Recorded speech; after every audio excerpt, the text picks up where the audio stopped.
कोण म्हणतं देव फक्त मंदिरात असतो, कोण म्हणतं भक्ती फक्त एका धर्माची मक्तेदारी असते.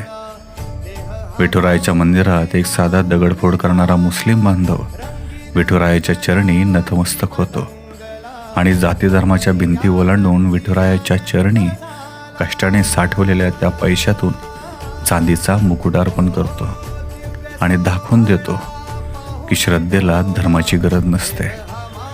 हे देणं नव्हतं फक्त चांदीचं, हे अर्पण होतं एका मनाच्या भक्तीचं. अशी भक्ती जी धर्माने नाही तर मनाने विठोबाशी जोडली गेली होती. ना कोणी प्रवचन केलं, ना कोणी उपदेश केला. त्याच्या निशब्द स्वागतातच सांगून गेली फक्त विठोबाच्या ती नजरेतली माया.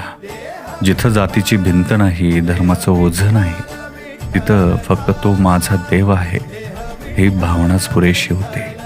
विठोबा, तू धर्म विचारत नाहीस, तू फक्त मन पाहतोस आणि त्या मनात जर खरं प्रेम असेल ना तर तू मुकुटच काय, अख्खं आयुष्यही स्वीकारतोस.